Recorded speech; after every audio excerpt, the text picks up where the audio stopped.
episode 22 Prevailations podcast. I am Sean. This is Danny of Prevail Strength and Fitness. Prevail Strength West Edmond, location 1. Prevail Strength Surrey Hills, location 2.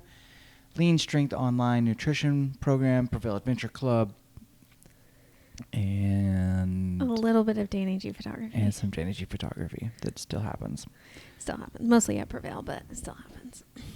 Okay, here we go. Today is going to be a Q&A. Yeah, it's going to be kind of random. Perfect.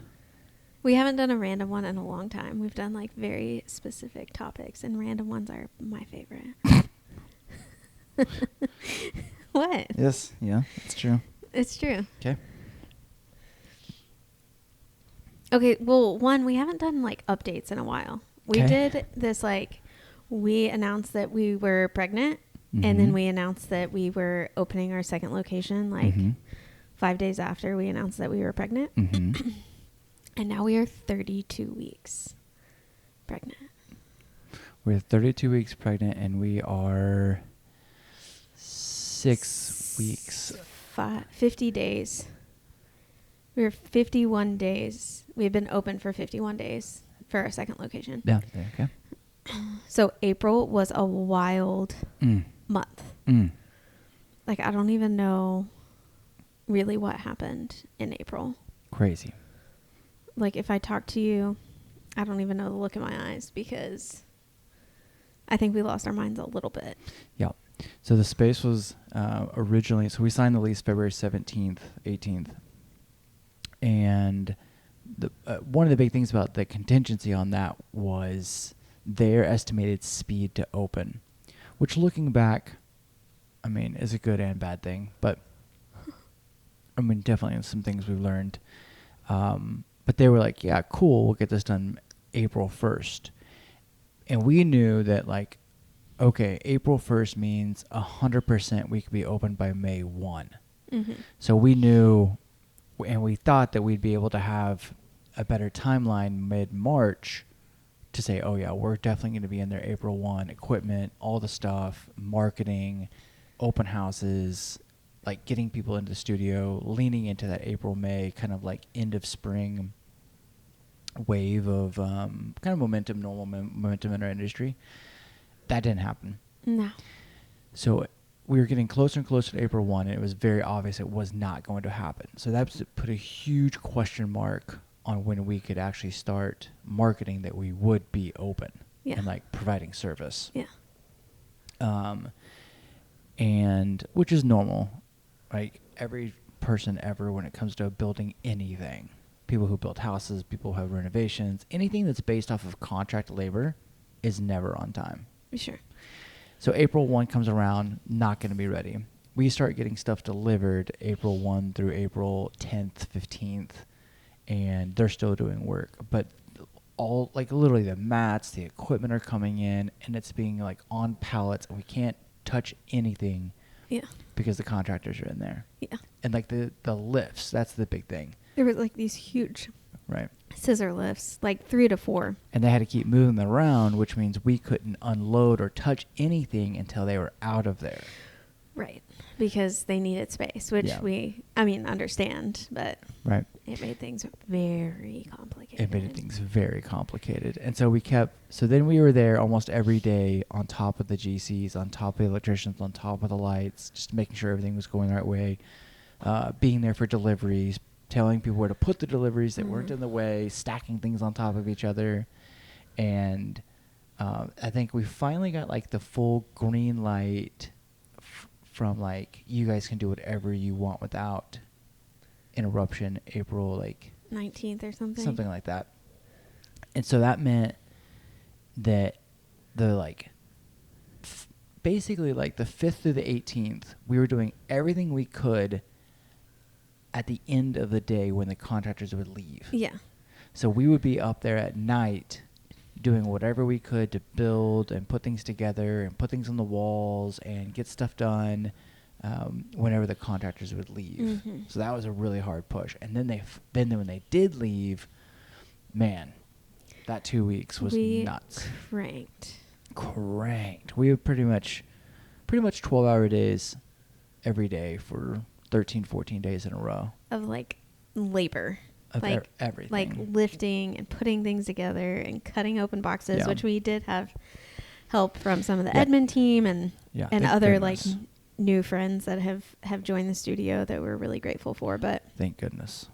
Thank goodness. we Yeah. were we were telling somebody the other night though, like during those 2 weeks we realized that we would drive home at night and it would be like 10, 11 p.m. and we would just be in silence. There would be no music, no radio, just nothing. No podcast. We were just zoned out. Zoned out. Yeah. How So- many times did I start my coffee without a coffee cup under it? Pretty wild. Pretty wild month. But we got open May 1. So it was pretty crazy timeline. February 17th to basically April 17th, Uh-huh. we couldn't do anything. No. Barely. And then we basically built a studio in 2 weeks. And we're operating at it May 1. Yeah. Wild. Wild. So that happened. Mm-hmm. That happened. What else happened? Oh, during that entire month of April, we were also prepping to go back to the canyon because we had scheduled a PAC yeah. for Prevail people May of 20. So in May of 24, we had, because canyon's complicated and you had to be a year out for your reservations for one side of the canyon. So we Yeah. had a May 17th rim to rim scheduled all year. Yeah. So we started prepping and training long days, 1 or 2 days a week, during that process to get us ramped up to go back out to the canyon and make another pass. Yeah. Yeah. And I didn't ask my doctor until, 2 weeks before you guys were going, Mm-hmm. if she thought it was a good or a bad idea that I do it. And it was a hard no. Hard no. So if I've talked to anybody, but I got to do all the trainings with you guys, so. Yeah, Yeah. pretty much. And I think physically, even the day of, I mean, every week you were kind of feeling the obviously the demands of the pregnancy, and not from a sense of like changing your capability, but your baseline of endurance and energy Uh-huh. and like tolerance to uncomfortableness was like changing every single week. Yeah. And you were still doing the training, and I think that you could probably have still made a pretty successful pass across the canyon. But really it came down to... Well, it came down to if I were to fall or something were to happen, the speed of getting any kind of medical help was just way too far. Right. And everything else, so if there was any kind of random medical, if you tripped on a rock and twisted an ankle or broke a thing or fell over, like any normal adventure thing that's always on your kind of radar, Yeah. that ramification begets. It just, the risk of it is multiplied 10x, 100x, however you want to think of that. Yeah. And I think the heat, the time, your hydration, the food, there's just so many variables when you cross the canyon at any person. Yeah. That you need to have like a backup to your backup from a headspace, from a medical standpoint, from a I might be here for the next 8 to 10 hours in case something goes wrong. That's for anyone who goes across the canyon or a big exposed adventure. Yeah. Those are things you have to think about. And then you throw in a pregnancy and you're like, oof, if something were to happen in the Millionaire Canyon that was outside of our control, Yeah. you are hours away from real established, like real medical help. Yeah. Hours away from medical help. Yeah. I mean, just getting an EMT to you would have been, even if you could, I mean, there's certain parts in the canyon where if you were to do it, if you were to trip and fall and had like a broken leg or something worse, landed on your stomach or something, it's completely dependent on whoever's with you to go get medical help. Yeah. I mean, that was her biggest concern. So it would have been, even me at my fastest, which not fast at all, I would have been 3 to 4 hours away from accessing a park ranger. Yeah. And then the park ranger would have been 3 to 4 hours away Yeah. from getting back to you or getting medical help. And depending where you are in the canyon, there's a lot of it's only accessible by foot. Yeah. So you're 8, 12, 16, 20 hours away from medical help. That's a long time. It was funny because when I asked, I really just thought she was going to be like the heat and the distance was like her biggest thing. And she was like, no, it's falling. Yeah. Can you please just go get a massage instead? Yeah. It's like, okay. Yeah. Physically, though, I think you could have done it. I think you would have been fine. Yeah. My like excitement to be out in the heat is not the same as it used to be. Yeah. But yeah. Makes sense. Which goes into, I've had a few questions about people asking about training in general during pregnancy and at Prevail. And I have continued to do all of the Prevail workouts still with just a few modifications, which would be like weighted barbell hip lifts. What's the modification? Not doing barbell hip lifts, doing single leg hip lifts. 2 dumbbells that I can adjust like on the outside of my hips / thighs. So that's banded. So right. it's not really. That's an implement modification, yes, not a pattern modification. Not a pattern. Hollow holds do not feel great at all. Okay. So just any other. Makes sense. Core. Big trunk flexion things. That's kind of makes sense. So anti-rotations feel really good. Copenhagen planks still feel really good. What is something else? I don't know. I say this because we had somebody just the other day say that they were pregnant and their doctor was like, I know you've been lifting, but don't lift over 40 pounds. Yeah. And I will say that like there are some movements that I'm like, meh, doesn't feel as great as it used to. I mean, there's a lot of things changing and moving, and the front side of me is so much loaded that I wish more people would kind of just tell people to listen to their body. Well, right. I mean, that's so hard, but I'm like. You're probably, so in the entire time I've been training, the entire time Prevail's been Prevail, you are probably the 8th or 9th woman to go full term through Prevail. Well, I'm not full yet, but yeah. I meant.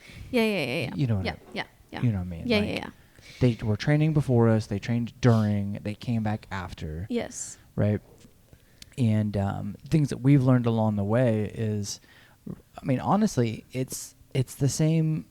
It's basically the same things you would tell anyone who's just doing really purposeful strength training. Is there's things that your body's going to be capable of. There's things that your body is not going to feel great doing, so we don't do them when we modify. And that's the same for anyone that comes from like they've been inactive forever. They've been coming off of an injury forever.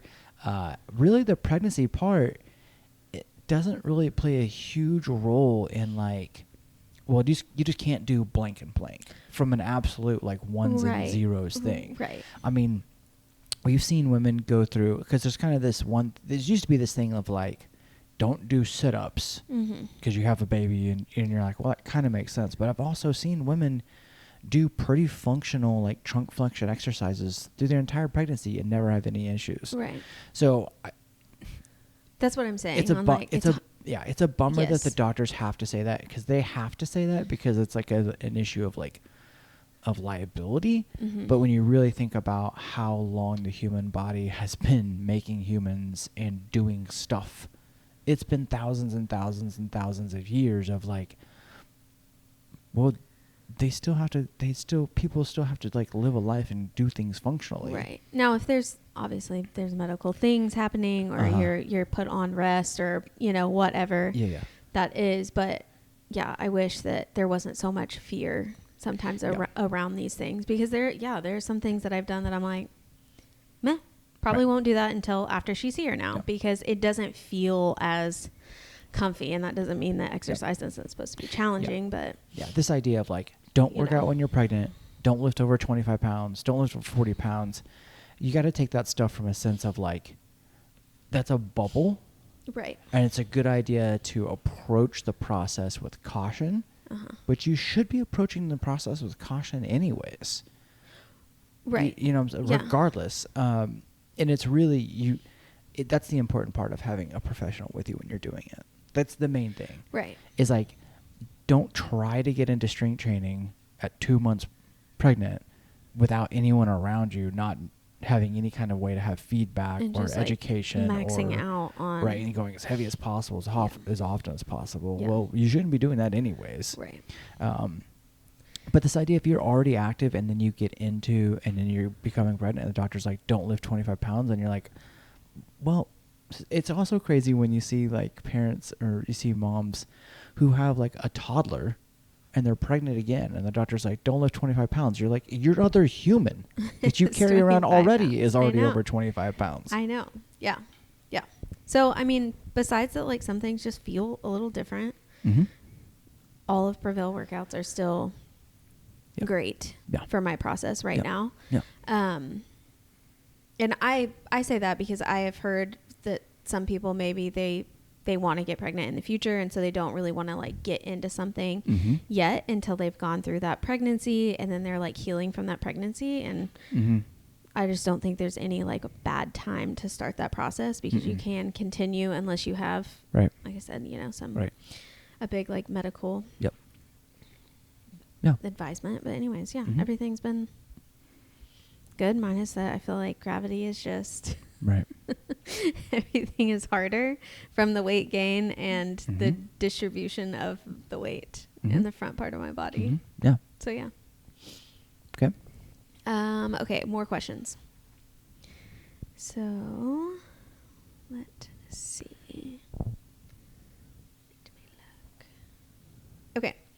So if your body composition is changing, as in your clothes are fitting different, you can wear things you couldn't before, but there's absolutely no scale change, Mm-hmm. and you've been following macros for a while, Mm-hmm. would you change those macros? Well, in any If the scale isn't a goal, but they do want fat loss. in any process, Mm-hmm. well, it doesn't matter what type of process you're in. If you're going from a goal of A to B or Mhm. A to C, right? If you are moving forward Mm-hmm. In some way. in some way, don't change anything, Yeah. Okay. right? Yeah. If you are not moving forward at the rate you want, you need to have two questions asked. One, is this rate within appropriate expectations Mm-hmm. physiologically, right? And then two, can I confidently put more effort in? So if you are making progress and you're like, I can confidently continue this effort and this is at the rate of expectation, don't change anything, Okay. right? Right. If your rate of progress, which everyone's like, yeah, of course we want to go faster and we want more Well, faster. yeah. But if you were already at like a 9 out of 10 of effort, how you feel in the process, Mm-hmm. right? And you were already within range of like this, I don't know, 0.5% to 1% of like body fat type of like muscle gain, 1 pound type of a number every 4 to 5 weeks. Yeah. Well, you're already at the upper limits, so there's no need to change anything. Yeah. Now, if you're at like a 5 out of 10 effort and you're at like a quarter of that percentages every 4 to 6 weeks, Mm-hmm. and you're like, I need to change something, well, then you can be more aggressive. Yeah. But this is the same process for any process. Yeah, but if you're seeing some type of result, I wouldn't change anything until everything is Well, plateaued. it doesn't matter. Yeah, it doesn't matter if we're talking business, and you're like, well, we're net gaining one new Business. student a month, right? Uh-huh. And this is the entire process to make this progress. If you want more, you just ramp. If you want more, then you just have to get more intensity. Right. But if you're having progress, then nothing's wrong. Right. Keep going. Yeah. Yeah. Keep moving. Yeah. Keep going in the right direction, because really it's hard, but you really, especially with body composition progress, you have to Mhm. zoom out to an annual type of headspace, Yep. not a like monthly type of headspace. Yep. Because you think like, oh, well, you're 35, you're going through this process. Well, what's been happening the last 15 years? Yeah. and we're trying to crank down to 15 days. Mm-hmm. Like, we really need to be in like a 1.5 year headspace of like, where do I want to be 1.5 years from now? And do I just want to keep having 1% so that I can maintain that result for the rest of my life? Yeah. Then you're doing really awesome. Yeah. Yeah. And I mean, sometimes it takes longer than you want it to. And it always takes longer. Especially with Not body sometimes. composition. If you like really want to build muscle and lose fat It's a into slow phases, process. it's a slow process. It's not a slow process when you think about what's physically happening inside your body. No. It's not slow. It's slow because what we are expectations inside of our brain of what We speed want them is. so fast. Yeah. Yeah. Yeah. Okay. What's more important, perfect form or lifting heavier weight? What's the goal?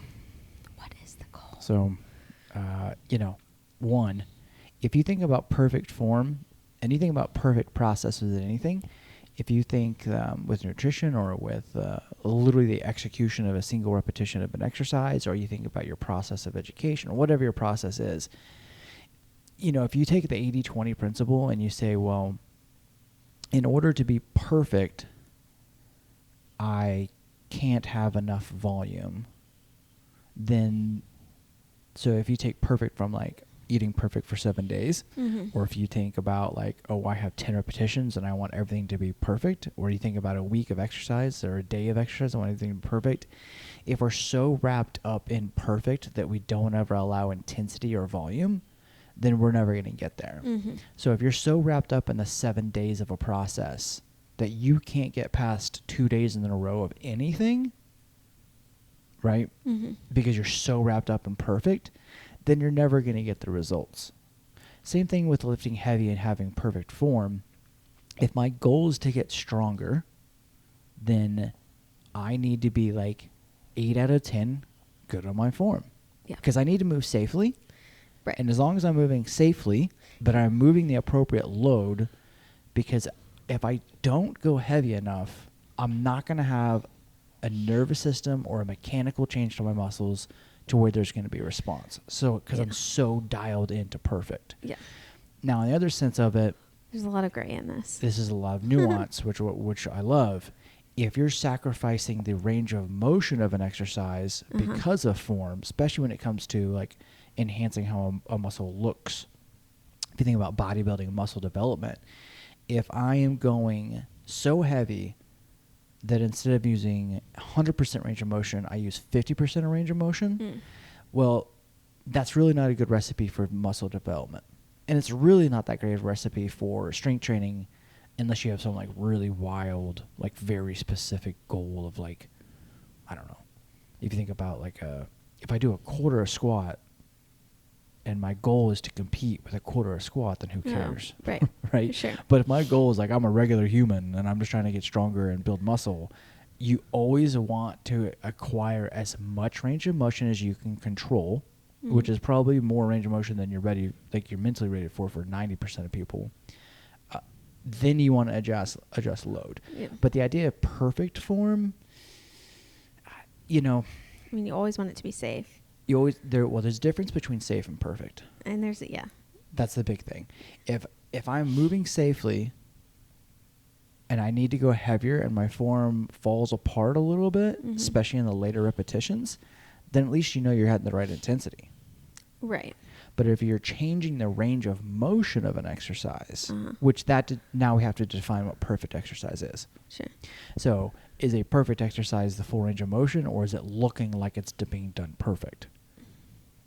There's a difference between the two. Yeah. If you think of bicep curl, if I never do a full range bicep curl, then I'm never getting the full range of strength or full range of muscular development. I'm just doing half repetition over and over again, and no surprise, zoom back out 3 months later and you're like, why can't I curl more? Why do my biceps not look different? Or why is my chin up not getting better? Right. Well, then that's different. Yeah. Yeah. Because I do think there's a little bit of this, like, you drop form to just go heavier, and then you continue to practice shitty form for a really long time, and then that could also hinder you to be able to go heavier again. Right. Yeah. If you're So it depends. if you're chasing the load because of your ego, and you're like, no, I'm lifting 45 pounds. No, that's not the point. That's not the point at all. Yeah. If you're saying, I'm at rep whatever. Let's just say it's a more higher rep thing. I'm at rep 11. Yeah. And I kind of have to like not really do the greatest rep 12 to get to 12. Mhm. We'll just do the rep 12. Yeah. Unless it's something like, you know, if you're doing a super heavy deadlift and you do 3 reps and your 4th one's going to look like shit and And it's feel like and it's shit. not safe, well, then that's not the time and a point to like Yeah. chase the weight for perfect. And I'm saying this from a general standpoint of like general strength and fitness, not from a competitive like numbers chasing powerlifting Olympic, you know, like Right. like sport specific numbers. Yeah. So think about range of motion first, Mhm. then think about load, and then think if my form starts to break down with range of motion, then at least I'm getting to intensity, and I should stop then. Yeah. Yeah. Because when you take like the pull up, for example, Right. if you're always grabbing the bar Yep. and you always are trying 2 pull ups, like you have one solid one, and then that second one, your chin never goes above the bar, Right. but you try it every time. Right. It's like you're kind of patterning this, like, Yep. Right. Yeah, at you're fast never rep. you're never gonna get there. Right. You're never gonna get to 2 reps if you continue Right. to do So that. like in that case, if you want to get more pull ups, you would just practice solid single pull ups. Right, which goes back to the actual full range of motion of the exercise. Right. Yep. Yeah. Yep. Yeah. Right. Okay, cool. On to the next. Oh gosh. I went to the wrong thing. Mm-hmm. What are you most excited about with having a baby, Sean? That's not on the question. That's just Danny's question to me every day. Okay. Is it normal to hit a plateau in strength training, and how do you break through it? 100% normal. 100%. It's annoying, but yeah. Normal. Because adaptations, everything that we're doing is an adaptation to a process. And as soon as you're in a sequence of process, you become adapted. The plateau is the next thing to happen. It's actually, I would say, super important to hit plateaus. Because then you at least know, well, that past process got me to a point to where there's no more progress. I can look back and think, well, what was that recipe that got me to this plateau? Right? And if you look at a line graph, or I guess it would be this way, right, of any process, again, zooming out, any process you have is never linear. It's never perfectly linear. There's always going to be stair steps to any process you're ever in, ever. So it's like kind of like you just think about it. It's stair steps. You climb, you hold, you wait, readjust. Climb, you wait, you hold, you readjust. And that's the process forever. Yeah. So plateaus are normal. You have to give your body a little bit of time to just like adjust to its new. Yeah, I mean, if you look at really This is with fat loss too, or muscle gain. everything, Yeah. because if you're constantly giving the body stimulus over and over and over again in some sort of progression, some sort of progressiveness, at some point the body is going to stop responding, and there's not enough of a lull to create a bigger adaptation. If you think about someone performing for some high-level sport, if you think of Olympic like exercise, like people at the highest level, they push their stair steps, intentionally pushing to lulls, push to lull, push to lull. And their biggest lull is right before performance. Yeah. Because you need the most amount of runway of deload. There's a deep science here of like how much of a deload do you take, a reload, before you go to perform again. So plateaus are normal. I also think that sometimes we have to be really appreciative of plateau of like, wow, this is my new standard, and I'm going to be okay with just owning it. And that's okay because this hits my goals. Yeah. You know, especially when it comes to lifts. Yeah. I mean, I have gotten to deadlifts at, 2.5 times my body weight, and it takes a tremendous amount of work to get there. And I've come back down to like 2 times my body weight, and I kind of rarely get there, but that's a plateau for me. And if I'm always at 2 times body weight deadlift for the rest of my life, then that's a really awesome standard of a plateau to be in. I don't care to make more progress. Yep. And I think there's a little bit of too, like I was telling somebody this at the studio the other day. There's a big difference between like your personal best, like if you hit a PR versus like you're just heavy week to week lifts. And like sometimes we can get that confused and it can feel like a plateau if we're not hitting that consistently, but sometimes that's not really the. Yeah. And, and there's a sport max and there's a training max. So that's normal too. So in the program design world of strength training, there's your ability to hit one thing one time, and there's your ability to know what your training max is at all times. Oh. Because those are two different numbers. Oh. Because during sport, during competition, things change dramatically, and you can't expect that to be repeated all the time. Yeah. Yeah. Okay. Cool. Okay. Okay. How many more questions you got in there? I could do this all day. Yeah, you could do this all day. He said, "Oh, I'm gonna need a snack." Okay. What are some underrated high protein foods that get overlooked? I don't know if they really get overlooked. I just think people don't like them as much. Yeah, that's the question is, what that really mean. This is what this person is saying. This person is saying, you're looking for this like shining star, this kind of like golden nugget with this like protein process, and there is none. There's just. Because if you look at our nutrition and vast majority of people who've been doing this for a long time, they get to their like 5 favorite protein sources and they just eat them over and over and over and over and over again. Yeah. That's all there is. Protein is very simple. You eat some dead animals. Don't talk about it like that. That's all it is, right? I don't want to talk about it So you like think that. about your higher protein to fat ratio type stuff, right? Mm-hmm. So that's basically all your leaner meats, right? Which is like the chicken, turkey, ground beef, ground turkey, fish, Yeah. steak, Yeah.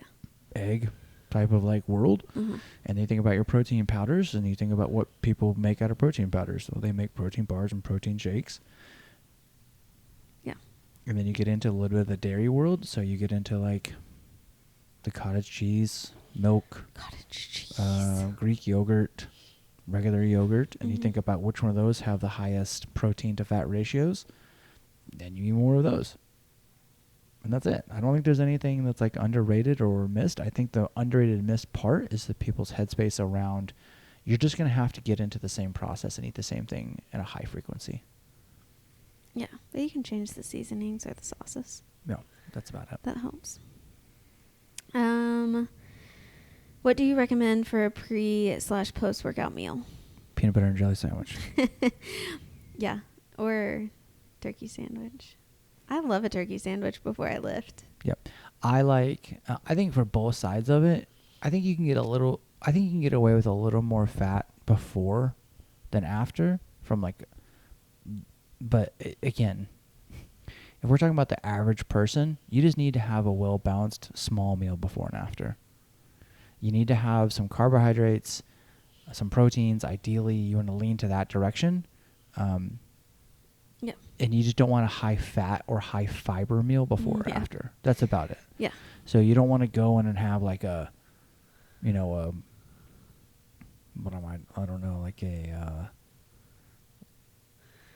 salad before and after a workout necessarily. I'm trying to think. I But- mean, I know you said a peanut butter and jelly. So that's a peanut butter and jelly sandwich. That's why I say on the higher fat, because really that's not a really great protein source. Right. So you don't want to do like PBJ before and after because you're never going to hit your protein goals. I think like an Uncrustable before a workout is a great like Fast. calorie, fast, convenient. Let me get some like Mhm. good stuff in my body so I can like make it through the 60-minute workout. Yeah. And then you want to get into a little more like leaner protein, higher, simpler carb type of thing afterwards, which could be lots and lots of things. Yeah. You know, that could be a I'm trying to- protein shake with a sandwich or a Right. I turkey was trying to sandwich, think of or something that's like super high in fiber that would not be great. I mean, greens. That's kind of like the biggest Yeah. one. Yeah. But then again, if you zoom out and you think about, I'm an average person just trying to like get slightly better, just focus on eating whole foods as often as possible, Mhm. and it doesn't really matter. Yeah. You know. Yeah. If you're like getting through your workouts and you're feeling like super tired, then that's when you would want to add. Right. You know, but think about it as like this mini meal. Yeah, that gets back to Pre-workout. the 80-20 principle. If we're gonna spend 100% of our energy trying to make the perfect pre and post meal, then we never do it. Mm. Compared to like, well, Yeah. this is good enough. Yep. Then just keep doing good enough, Good because enough, yeah. it's gonna be about consistency over time. Yeah. So our favorite pre then would be an Uncrustable, Yeah. half a turkey sandwich. Yeah. Yeah. Overnight, I can do overnight oats before Yep. I lift, Yep. as long as it's not Yep. like a huge portion. Yep. Yep. Oatmeal before is good. Rice cakes. Yep. Um, I mean, sometimes in the mornings, like it might just be an egg sandwich. egg sandwich and then caffeine and Yep. go work out. Yep. Or eggs with rice. So good. Eggs and rice has been hitting the spot. Eggs and rice. And then post workout, like if you're not going to eat for a while, like, yeah, if you have a shake Mhm. and I'm going to say rice cakes again because that's always a go-to. Yeah, you get or into something like that. Then rice it's like cakes, you're not going to protein eat for a bars, couple hours. Oat Right. bars. Yeah, protein bar post You know, workout. that's where like those lower protein kind of like Kind bars and the Kai's bars, all that stuff, the RX bars, all that stuff's in that good kind of like post workout family. Yeah. When you pair it with like an actual protein source. Yep. Okay. Speaking of, we're about to get some Slate protein drinks delivered. Those have been hitting the spot for me lately. Because at this point of pregnancy, the thought of chicken, ew. Unless it's like chicken salad croissant or something. I don't want it. Okay. Thoughts on supplements like creatine, etc. Well, etc. is huge. Etc. Start with creatine. Everyone should take it all the time. Done. Whoop, Doesn't matter what your whoop. goals are. Take 5 grams a day. Done. Done. Do it. There's a lot of really good research Tons. on the creatine Tons. for everybody. I have been trying to take it as well. Yep. Outside of that, there's just such a huge window of what supplements mean, because it's really what are you trying to supplement to your process? What's missing that you need more of or you need an abundance of? So that goes back to what's the goal? Where are you in? What type of supplement are you talking about? If you're not eating enough healthy fats, well, you should supplement an omega-3. If you're... Sure. Or if like your vitamin D is low, I mean, Right. that would be something that the doctor would probably tell you from blood work. Yeah. Things that we take on the regular though is really creatine. Mm-hmm. We hydrate every morning or Electrolytes. some sort of electrolyte. Like a sugar-free electrolyte. Yep. I've been having more of those now that I'm pregnant and it's in the middle of the summer. Mm-hmm. And then magnesium is always like Mm-hmm. a top one for me Yep. that I take before bed. Yeah, and there's tons of pre-workout supplements you can take. There's tons of, Yeah. stimulants types, and non-stimulants. Yeah. There's. I mean, But that's really the extent of ours. Mine is like, I'm on a prenatal right now. Oh, and protein powder. protein powder. We don't really get into like a ton of other. No, because it goes back to like what is sustainable for consistently. So we don't really dive into that stuff very much because it's just not something that we care about, that we really matter. I mean, I guess you could really think about an energy drink as a supplement. Oh, sure. If you're like, Coffee I'm taking an energy Marijuana? drink before I work out. to give me energy. That's kind of a supplement. Yeah.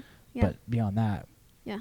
and there's nothing wrong with supplements, and there's lots of really great stuff out there. There's tons of great science behind some really cool like additives that are in a lot of pre-workouts and post-workouts and recoveries. It just really matters. Like these things are all at 1%. Well, yeah, and it's how do you feel about adding it into the process, and Right. like what do you actually need? Yeah, and can you consistently consume it? Yeah. Because if you're not going to do that, then it doesn't matter. Yeah. Okay. I'm currently in a fat loss phase, and I want to add one long run day a week. How would I adjust my calories? What's the goal for the long run? Is the goal that you're trying to like build up to some sort of event, or you just like to go for a long run? So I asked this as well. I've already talked to this person, but I wanted to answer this on here because Okay. she's a nutrition client. But at the beginning, it was just for fun. Okay. So it wasn't really building anything. It was just, I want to be out on the trail for an hour to two, depending on the weekend. Okay. But my goal is fat loss. Okay. Yeah. So we have to define long. One. Mm-hmm. If you're getting past 60 minutes, and you're in a fat loss phase, and then we have to know intensity. Mm-hmm. So if this is going to be like a zone 2 shuffle kind of play around thing, I'm not bouncing into high heart rates. Nothing should change. I mean, very minimal. If it's not over 60 minutes. There's nothing really that you should be doing different because we're just inside of like normal exercise things. Don't change anything about the rest of your day. I think that if you get past 60 minutes and you get into performance related issues, like I want to maintain a certain pace, I want to maintain a certain distance, or I'm trying to push for a certain speed, or if I'm going to be getting longer and longer and longer building up to something, I think you do need to think about everything after 60 minutes.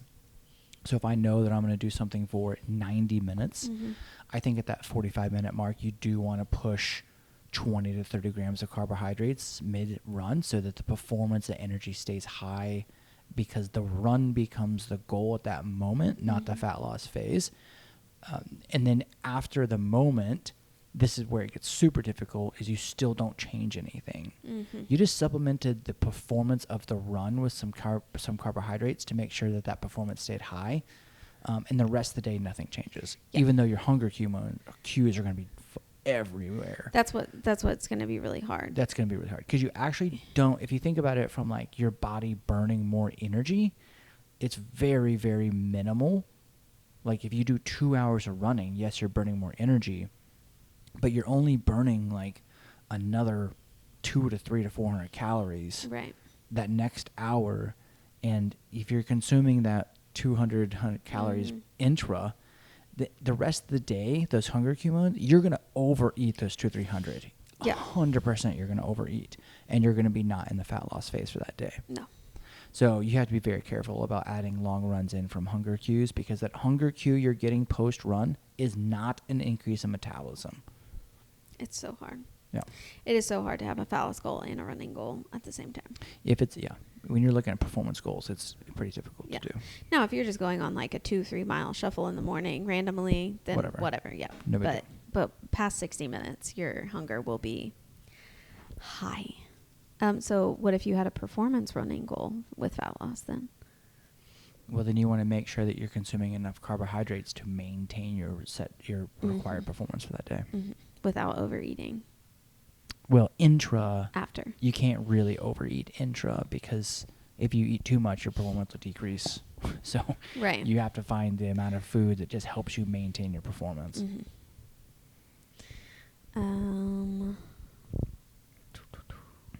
That's really all I have. I've had a few people ask me if I was still tracking macros while pregnant, and I am, because if I wasn't, I would eat 5,000 calories and chocolate chip cookies a day, and I don't need that, and she doesn't need that. So I'm still trying to definitely eating more than I was before I got pregnant, but not the eating for two is a mean thing that people started saying a long time ago, because you should not be eating for two. You should not be. You're eating for 0.2. Yeah, because I've been like I would say pretty diligent-ish with my nutrition since being pregnant. Yeah, you were 95% before, week in, week out. Yeah. And I think you've probably been at a solid kind of like 80-20 approach. Yes. Throughout the pregnancy. Yeah. And still have gained a decent amount of weight. I mean, well, I know you're all the going weights. to. Yeah. So I can't imagine, is what I'm saying, if I wouldn't have been paying half Yeah. attention Yeah. because I would be Yeah. up 70 pounds right now. Yep. Right. Right. So I'm still tracking, but if there are days that I'm like absolutely starving, then I just eat more. Mm-hmm. Right. Yeah, it doesn't, I don't know. People are kind of like, oh, tracking macros while you're pregnant, it sounds like you're dieting. Like, no. Yeah. That's It's a good way to unfortunate- make sure that you're getting enough protein in, enough fiber in, Yeah. enough healthy fats in. So there's more to Yeah. tracking than just Yeah. fat loss. Which is a bummer because there's like this over under, like you're either overeating Right. or you're dieting. Right. And you're like, well, what about just consuming enough food to be healthy and have good energy and have enough nutrients? Right. Like, Yeah. To do that isn't dieting. Yeah. To do that's just taking care of my body. Yeah. And taking care of my energy and taking care of like my ability to have a profound positive effect on those around me. Yeah. That's not dieting. Yeah. Yep. That's just eating like a responsible human. Just eating, just not cookies at every meal. Or maybe cookies at every meal, but with other things. What else? Anything? Have you had any random questions? No, I mean, really the only questions I've been getting is, how's location 2 doing? How is location 2 doing? Well, our expectations are high. So if you ask us, we don't think we're doing good enough, but we never think we're doing good enough. It's the crux of people, high performers. You're never Hard. doing good enough. We're always a what next? What now? It's very hard to be in the moment and be grateful and Mhm. and be okay with progress. Beyond that, I do think that if you zoom out, the numbers are making sense. We're moving forward. I think it comes back to like our opening process Mhm. for sure. I think that we went way too fast, and we thought in our brains the faster we can get to April, the harder we can take advantage of the April, May. And what we didn't realize was that didn't give us enough time to meet and talk to the area and to that we just didn't realize how far off we were from people who didn't know who we were out there. Yeah. And that really has not done us a good service because we just haven't had the reps of meeting people and getting out to that side of town out there in that Surrey Hills location, Mhm. Piedmont, North Yukon, Northwest OKC, whatever bubble that is. We just didn't have enough time. We needed like 2 or 3 months of just hard, like talking to people, meeting people, going to events, marketing, Mhm. to lead up to a better successful like opening. And then saying that, we've done pretty good. I think we moved exceptionally fast. And then we've done really good with our morning hours. Our evening hours are good. The weekends are good. We, Good. for whatever reason, our big gap that we missed the mark on was the midday crew. Yeah. Which is so Bad. wild because our midday crew at Edmond is like 9, 10, and 12:30. We have like 3 sessions a day, like 3 or 4 days out of the week, and they're all full. And like it just didn't hit the mark over No. there. No. Did not hit the mark. So and unfortunately, we have a tendency to think about everything that's the worst and not everything that's the best. Well, yeah, and we do forget that like the last time we opened a location, there were times that we had to like kind of work out to fill Yeah. and offer those. Yeah. I mean, Yeah. the early mornings are always going to be like the favorite, Yeah. the most consistent, Mhm. busy. Mm-hmm. Mm-hmm. So I'm like, it's just going to take a little time to reach people that need a midday workout. Yeah, so it's doing good. And now we're in the summer, so summer isn't impossible. We still grow in the summer. The speed of growth is not the same as the rest of the time of the year. Yeah. So we kind of have to know that too. But we really, I think our big next gap is to understand the market out there better with that 9 a.m., 12:30 spot and learn who those people are and get in front of them and get them just to say hi, who we are. And, it's been such a while. We're only 22 minutes away from the other studio, but that 22 minutes west, no one has a clue who we are, which is just, it's kind of crazy. There's just so much noise out there But people don't know where the Edmonton one is either. Like, had a consult yesterday with a lady, and she lives 2 miles from the studio, and she had no clue Prevail had been around for like the last 10 years. Yeah. No clue. And she actually saw the ad that we're opening the Yukon location, didn't even know we were in Edmond. Oh, wow. Yeah. Okay.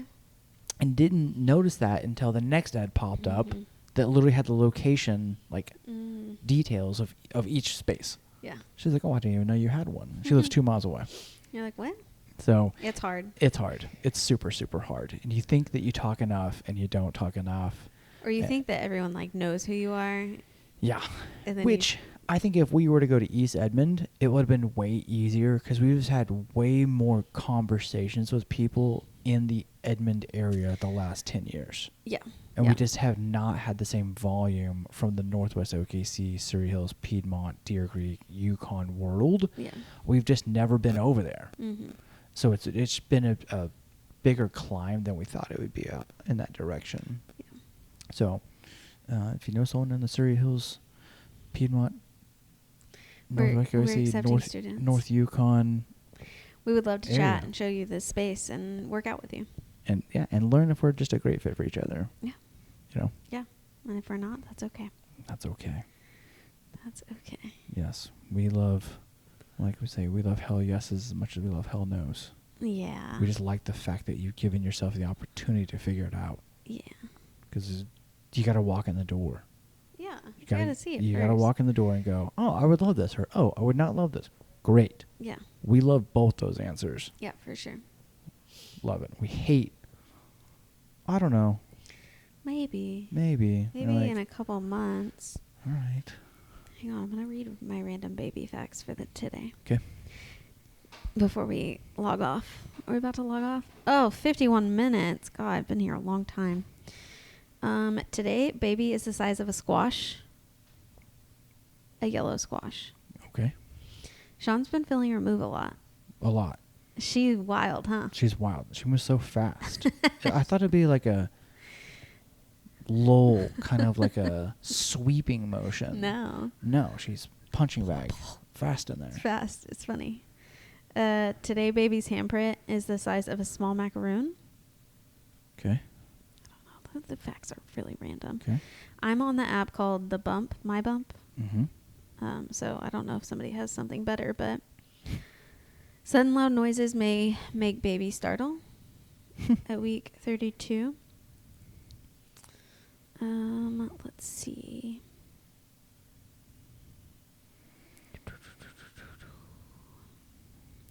How big? Weighs between 4 and 4.5 pounds at 32 weeks. Wow. Yeah. That's fast because it was just, what was that, 2 weeks ago? 3 When we weeks went ago. to the- She was 2.5 pounds? They're supposed to gain a half to a pound. A half a pound. I think they're supposed to gain a half pound a week at this point, right? Well, Did I make that up? Y'all Seems about y'all right. can tell me if I'm making this up. Well, let's see what it says.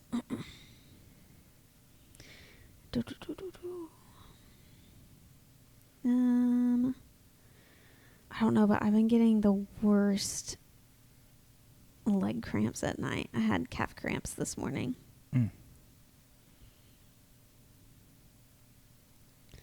Chances are you're closer to delivery. No. I don't know, man. I don't know. I've been waiting for like my hips to feel more of this, Mm-hmm. but it's really my ribs Mm. and my upper back Mm. and my calves, my calf cramps. Okay. But she's been moving in there. I mean, it also, lots of things happen, but you have used your hips a whole bunch the last few years. That's true. So Like they were trained. A few thousand miles of training. A few thousand miles. Yeah.